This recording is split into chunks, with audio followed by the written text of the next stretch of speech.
ಕರ್ನಾಟಕದ number 1 PU college Excel PU college Guruvayanakere.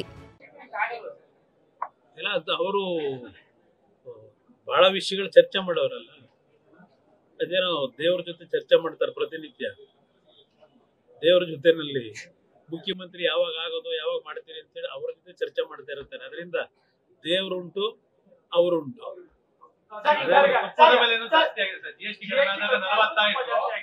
90 ರೂಪಾಯಿ ಜಾಸ್ತಿ ಮಾಡವ್ರೆ, 90 ರೂಪಾಯಿ ಜಾಸ್ತಿ ಮಾಡವ್ರೆ. ಈಗ ಅದು ಹೇಳಿದ್ ಯಾರು? ಬೆಂಗಳೂರು ಹಾಲು ಉತ್ಪಾದಕ ಸಂಘದವರು, ಸಹಕಾರಿ ಸಂಘದವರು. KMF ನವ್ರು ಅವರೇನೋ ಒಂದೊಂದು ರೀತಿ ಹೇಳ್ತಾರೆ. ಘೋಷಣೆ ಮಾಡೋದು KMF ನವ್ರು ಘೋಷಣೆ ಮಾಡಬೇಕು, ಬೆಂಗಳೂರು ಹಾಲು ಉತ್ಪಾದಕ ಸಂಘದ ಅಧ್ಯಕ್ಷರು ಮಾಡಬೇಕು. ಇಲ್ಲ ಬರೀ ಬೆಂಗಳೂರು ಸಿಟಿ ಅಲ್ಲಿ ಅವರ ಉತ್ಪಾದನೆ ಮಾಡ್ತಿರ್ತಕ್ಕಂಥದಕ್ಕೆ ಮಾತ್ರ ರೇಟ್ ಜಾಸ್ತಿ ಮಾಡೋರು. ಇಡೀ ರಾಜ್ಯದ ಇದು ಉತ್ಪಾದನಾ ಸಂಘಗಳು ಮಾಡ್ತಾ ಇದ್ದಾರೆ.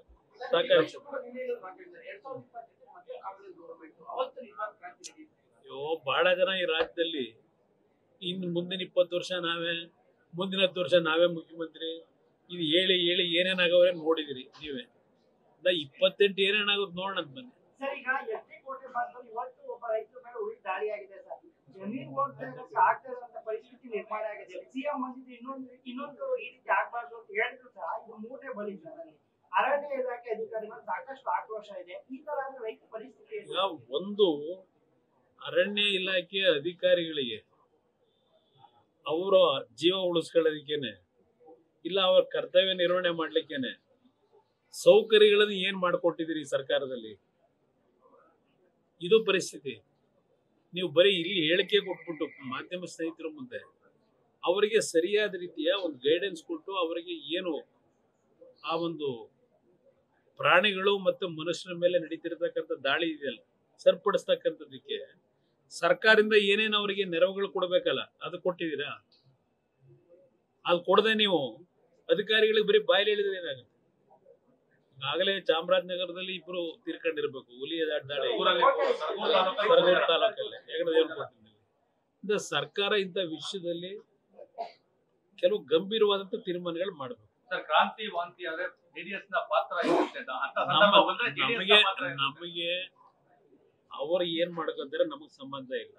ನಮ್ಮ ಪಕ್ಷದ ಸಂಘಟನೆ ಆಗಬೇಕು ಅನ್ನೋದು ಈಗ ಕೆಲವು ತೀರ್ಮಾನಗಳು ಸಮಸ್ಯೆಗಳೇನಿದೆ ಆ ಸಮಸ್ಯೆ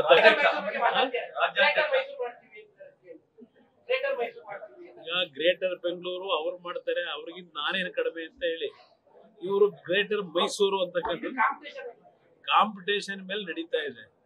ಯಾವ ಗ್ರೇಟರು ಆಗಲ್ಲ, ಅದೆಲ್ಲ ಸುಮ್ಮನೆ ಘೋಷಣೆ ಆಗಿರ್ತದೆ. ಕೊನೆಗೆ ಇವರು ಕಾಲ ಕಳ್ಕೊಂಡು ಹೋಗ್ತಾರೆ ಅಷ್ಟೇ. ಅದೆಲ್ಲ ಆಮೇಲೆ ಮಾತಾಡೋಣ ಬನ್ನಿ. ನಡೆಯ ಘೋಷಣೆ ಆದಾಗ ಮಾತಾಡೋದು. ನ್ಯೂಸ್ ಫಸ್ಟ್, ನಿರ್ಭೀತಿಯಿಂದ ನಿಮ್ಮ ಪರವಾಗಿ.